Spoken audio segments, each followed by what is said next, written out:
Hi everyone, आज हम एक न्यू चैप्टर स्टार्ट करने जा रहे हैं जिसका नाम है द लास्ट लेसन। ये फ्लेमिंगो बुक क्लास 12th का फर्स्ट चैप्टर है। इस चैप्टर में दो मेन कैरेक्टर्स हैं, फ्रांस जो कि एक स्टूडेंट है और एम हैमिल जो कि उनके फ्रेंच टीचर हैं। ये स्टोरी अल्फोंसे डॉरेट द्वारा लिखी गई है जो एक फ्रेंच नॉवेलिस्ट हैं। उन्होंने ये स्टोरी फ्रैंको पर्शियन वॉर में लिखी थी जिसमें प्रशिया की जीत हुई और उसने फ्रेंच डिस्ट्रिक्ट्स एल्सिक और लॉरियन को कॉन्कर कर लिया था। स्टोरी की स्टार्टिंग में एक बच्चा होता है जिसका नाम फ्रांस होता है। वो स्कूल जाने के लिए लेट हो रहा होता था और उसे बहुत डर भी लग रहा होता था क्योंकि आज उसके टीचर एम हैमिल ने उसे फ्रेंच के टॉपिक पार्टिसिपल्स के बारे में क्वेश्चंस पूछने थे और उसे तो पार्टिसिपल्स का पी भी नहीं आता था। एक पल के लिए उसे लगा क्यों ना वह भाग जाए, वह बाहर ही रहे और स्कूल का बंक मार ले एक तरह से। और मौसम भी बहुत अच्छा था, बर्ड्स वर चिरपिंग आउटसाइड्स। एक ओपन फील्ड थी जिसमें प्रशियन सोल्जर्स ड्रिलिंग कर रहे थे, मार्चिंग कर रहे थे।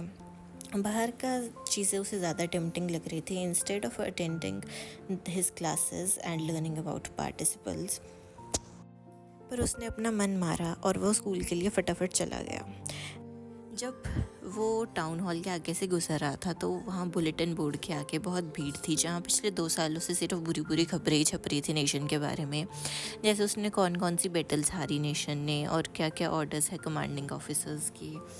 और पर वो जानना चाहता था वहाँ क्या है, उसे पढ़ना था पर उसके पास इतना टाइम नहीं था, वो लेट हो रहा था स्कूल के लिए तो वो आगे चला गया। वहीं पर ब्लैक स्मिथ और उसका स्टूडेंट जो उससे उसकी स्किल सीख रहा था वो खड़ा था। उस ब्लैक स्मिथ उसे कहता है अभी तुम्हारे पास बहुत टाइम है, इतनी जल्दी क्या है, आके देख लूँ। पर उसे पता था कि वो मेरा मजाक उड़ा रहा है, उसने तेज़ नहीं करी और वो अपने स्कूल की तरफ निकल पड़ा।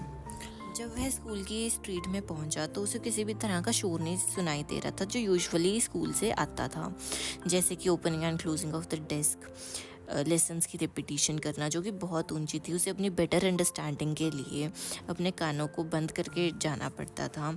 और टीचर के रूलर की रैपलिंग की आवाज़, मतलब कि किसी डेस्क पर रैप मारने की आवाज़ नहीं सुन रही थी किसी भी तरह की। सब कुछ बहुत स्टिल था। एक पल के लिए फ्रांस को लगा कि आज कहीं संडे तो नहीं है कि इतनी शांति है। पर वो जब स्कूल में अपनी क्लास के पास गया तो सारे बच्चे अपनी जगह पर ऑलरेडी बैठे थे। एम हैमिल भी वहीं खड़ा था और उसका जौन सा आयरन का रूलर है वो उसकी आर्म में फंसा रखा था। उसने डोर ओपन किया और वो गया। वो बहुत डरा हुआ था, नर्वस था, पर वो गया और एम हैमिल ने उसने कुछ भी नहीं कहा। उसने कहा जाओ बच्चे अपनी जगह पर जाकर बैठ जाओ, हम तुम्हारे बिना शुरू करने जा रहे थे। उसे कुछ अनयूजुअल लगा क्योंकि उसने सोचा था वो लेट जाएगा, एम हैमिल उसे डांटेंगे। पर उसने कुछ टाइम बाद जब उसकी नर्वसनेस थोड़ी कम हुई उसने ऑब्जर्व करा कि आज तो एम हैमिल ने एक ब्यूटीफुल ग्रीन कोट पहना है जिसकी फ्रिल्ड शर्ट भी डाली हुई है और एक ब्लैक सिल्क कैप ली हुई है जो सब कुछ एम्ब्रॉयडर्ड है उसका, जो कि वो ज़्यादातर पहनता नहीं है। वो सिर्फ ये इंस्पेक्शन के दिन या प्राइस डिस्ट्रीब्यूशन के दिन ही पहनता है। तो आज स्कूल में उसे सब कुछ बड़ा स्ट्रेंज सा लग रहा था। और जब उसने पीछे देखा बैक बेंचेस की तरफ जो ज़्यादातर खाली होते थे, वहाँ आज विलेज के कुछ पीपल बहुत ही शांति से बैठे थे। ओल्ड हाउसर जिसने एक 3 कॉर्नर्ड हैट पहनी थी, एक मेयर था, एक पोस्ट मास्टर था और बहुत से और भी लोग थे। हाउसर के हाथ में एक बहुत पुराना डॉक्यूमेंट था जिसे उसने अपनी नीज़ पर खोला हुआ था और उसके स्पेक्टिकल उन पेजेस के ऊपर थे। फ्रांस को ये सब कुछ स्ट्रेंज ही लग रहा था जब भी एम हैमिल बोले कि आज ये तुम्हारा लास्ट लेसन है जो मैं तुम्हें देने जा रहा हूँ, क्योंकि बर्लिन से एक ऑर्डर आया है कि अब स्कूल्स में सिर्फ जर्मन पढ़ाई जाएगी। उन स्टेट्स में जैसे कि एल्सेक और लॉरियन जो प्रशिया की हो चुकी हैं, तो कोई नया मास्टर ही आएगा कल तुम्हें पढ़ाने के लिए और ये तुम्हारा लास्ट फ्रेंच लेसन है, तो बी अटेंटिव। सब ठंडे पड़ गए। फिर ही फ्रांस को समझ आया कि बुलेटिन बोर्ड पर शायद यही लिखा होगा। वो सोचता है कि ये मेरा फ्रेंच का लास्ट लेसन है। वो थोड़ा गिल्टी फील करता है कि इतना टाइम हो गया कि मुझे तो फ्रेंच लिखनी भी नहीं आती, तो मुझे तो अभी पढ़ना था, मुझे तो लर्न करना था। काश मैं उस फ्रेंच को लर्न कर लेता, इस लैंग्वेज को लर्न कर लेता। मैं ना जाता बर्ड्स के एग्स देखने के लिए और स्लाइडिंग के लिए ऑन सार।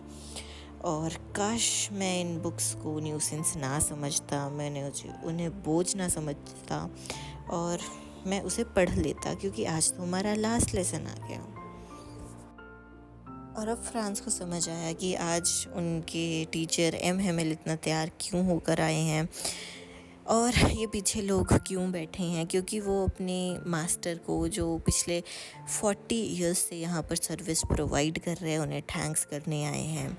जब ये सब कुछ सोच रहा था फ्रांस, तभी उसका नाम चिल्लाया गया रिसाइट करने के लिए। जब फ्रांस ने रिसाइट करने की कोशिश की तो उससे पहला अक्षर ही नहीं बोला गया। एम हेमिल ने आगे से जवाब दिया, मैं तुम्हें डांटूंगा नहीं, क्योंकि ये सिर्फ तुम्हारी गलती नहीं है, ये मेरी भी गलती है और तुम्हारे पेरेंट्स की भी गलती है। और तुम भी पूरा साल यही करते रहे, अभी तो बहुत टाइम है, अभी बहुत टाइम है, मैं कल कर लूँगा। और आज देखो क्या हुआ, आज तुम्हारा लास्ट लेसन है और अब तक तुम्हें कुछ नहीं आता। और प्रशियन भी क्या सोचेंगे कि एक ऐसे फ्रेंचमैन है जिन्हें ना लिखना आता है अपनी लैंग्वेज को और ना ही बोलना आता है, और वो से बहुत कैजुअल अप्रोच लगता है फ्रांस का। उन्होंने कहा था तुम्हारे पेरेंट्स ने कभी भी इस चीज़ की वरी नहीं करी कि तुम कुछ लर्न कर लो। उन्होंने हमेशा तुम्हें फार्म पर काम करने के लिए भेजा और कभी तुम्हें मिल्स में काम करने के लिए भेजा ताकि थोड़ी पैसे इकट्ठे कर लिए जाए।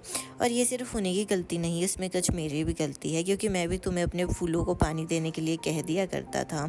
अगर मैं ऐसा ना कहता, तुम्हें लेसन्स लर्न करने के लिए कहता और कभी कभी अपनी फ़िशिंग की चाह को मार कर तुम्हें हॉलीडे ना करता, तो शायद आज तुम्हें फ़्रेंच लैंग्वेज आ जाती। ये हम सबकी गलती है। वो अब लैंग्वेज के बारे में बोलने लगते हैं कि फ़्रेंच लैंग्वेज उनके अकॉर्डिंग बेस्ट लैंग्वेज होती है वर्ल्ड की, वो बहुत लॉजिकल है और हमें उसे अपने साथ बचा कर रखना चाहिए। हम स्लेव बन गए तो क्या हुआ, अगर हमारे पास हमारी लैंग्वेज है तो हम कोई भी प्रिजन की है वो हमारे लिए, हम किसी भी प्रिजन से बाहर निकल सकते हैं। अब एम हेमिल ने आगे पढ़ाना शुरू करा और आज फ्रांस ने भी बहुत ज़्यादा केयरफुली एम हेमिल की बात सुनी अपने टीचर की, और शायद आज से पहले एम हेमिल ने इतने पेशेंस के साथ कभी पढ़ाया ही नहीं था, क्योंकि उसे पता है आज उसे पेशेंस भी दिखाने चाहिए, क्योंकि आज उसका लास्ट डे है। पहले उन्होंने ग्रामर किया और उसके बाद उनका राइटिंग का था। तो एम हेमिल ने उन्हें कुछ कॉपीज़ दी जिसके ऊपर लिखा था फ्रांस एल्सिक। वह सब बच्चों को डिस्ट्रीब्यूट करी गई और वो सबकी डेस्क के ऊपर एक एक थी, तो ऐसा लग रहा था कि ये कोई फ्लैग बन गया और एक रॉड उससे कनेक्टेड है। और अब क्लास में बिल्कुल शांति थी, अब सिर्फ लिखने की आवाज़, या फिर उसे हम scratching of the pens over the paper, यानी कि पेपर के ऊपर हम लिख रहे हैं, उसकी आवाज़ आ रही थी। और जब भी क्लास में एक बिटल्स आती थी ना, सभी चीखने लग जाते थे, बच्चे डर जाते थे। पर आज ऐसा कुछ नहीं हुआ, बिटल्स आई, किसी ने उसकी तरफ अटेंशन भी नहीं दिया उन्हें। जो पिजन्स थे उनकी भी आवाज़ बहुत लो थी। तो वो अपने आप से बोलता है फ्रांस कि क्या अब पर्शियंस हैं जौन से वो इन पिजन्स को भी कहेंगे तुम जर्मन मत बोलो, जर्मन में मत गाओ। जब फ्रांस ने लिखते लिखते अपना मुंह ऊपर उठाया और सामने देखा तो उसे एम हेमिल दिखे, जो कि सब कुछ बहुत ही ज़्यादा अच्छे से ऑब्ज़र्व कर रहे थे, जैसे कि वो इस पूरी क्लासरूम को अपनी आँखों में एक पिक्चर खींच लेना चाहते हैं, जहाँ पर वो पिछले 40 साल से काम कर रहे हैं। वो एक एक कोने की एक एक चीज़ की फ़ोटो खींचना चाह रहे हैं। जब वह स्कूल में स्टार्ट करा था तो क्या था, ये बेंचेस पुराने थे, अब नए आ गए, और जो वॉलनट ट्री उन्होंने लगाया था वो बहुत बड़ा हो गया, और हॉप वाइन थी जो उन्होंने खुद ही प्लांट करी थी, वो विंडो से रूफ तक चली गई। और तभी ऊपर से ट्रंक्स की आवाज़ आती है जो उनकी सिस्टर पैक कर रही थी ताकि वो अगले ही दिन यहाँ से मूव कर जाएं। उसके बाद उनका हिस्ट्री का लेसन स्टार्ट हुआ और जो पीछे ओल्ड हाउसर बैठे थे, अब वो उन्होंने अपनी स्पेक्टिकल्स लगाई, वह खड़े हुए और जो उनका प्राइमर था उन्होंने अपने दोनों हाथों में पकड़ा और जो भी उसमें लिखा था लेटर में वो बोलने लगे। वो बहुत ही इमोशनल माहौल हो गया था, सेंसिटिव माहौल था बहुत, क्योंकि आज वो उनका लास्ट लेसन था और लास्ट दिन था एम हेमिल का स्कूल में। तभी चर्च क्लॉक में 12 बज गए और एम हेमिल बहुत ही ज़्यादा पीले पड़ गए। वह अपनी चेयर से उठे।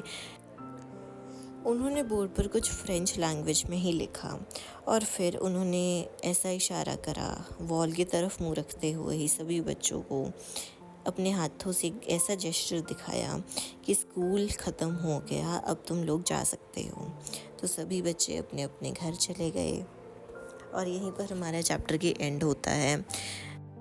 तो इस चैप्टर में नरेटर ने अपने लास्ट डे ऑफ स्कूल के बारे में बताया है, उन्होंने क्या क्या ऑब्ज़र्व करा। And thank you for watching till and. Do like, share and subscribe.